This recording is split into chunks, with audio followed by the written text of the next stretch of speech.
Terima kasih atas waktu dan kesempatan yang diberikan kepada saya.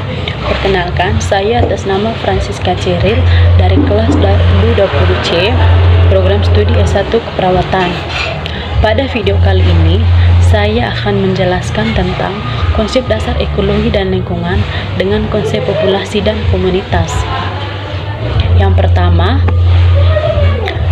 konsep dasar ekologi. Ekologi adalah ilmu tentang hubungan timbal balik antar makhluk hidup dengan sesamanya dan dengan benda-benda mati di sekitarnya.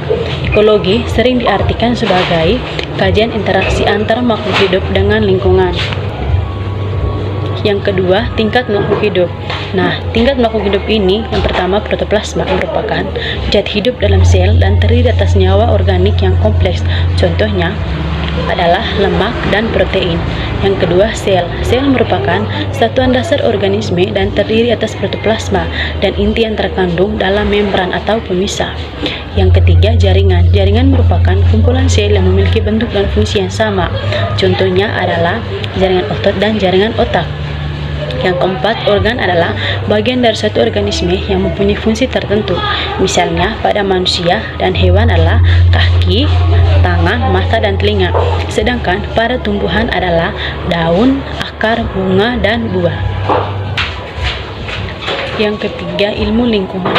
Ilmu lingkungan adalah penggabungan ekologi yang dilandasi dengan tatanan alam, merupakan ilmu pengetahuan yang murni, terus mengatur sikap serta perilaku manusia, dapat bersifat lintas disiplin sesuai dengan persoalan yang dihadapi. Yang keempat, konsep dasar ilmu lingkungan.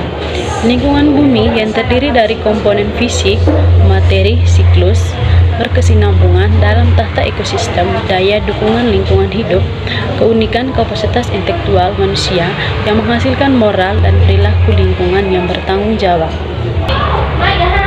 Yang kelima, pengertian populasi dan komunitas. Nah, populasi adalah sekelompok makhluk hidup dengan spesies yang sama, yang hidup pada satu wilayah yang sama dalam kurun waktu yang sama pula.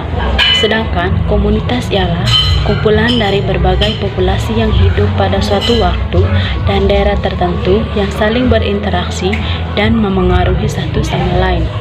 Yang kedua, macam-macam komunitas. Nah, dalam macam-macam komunitas ini, yang pertama komunitas akuatik, misalnya yang terdapat di laut, danau, sungai, parit, atau kolam. Yang kedua, komunitas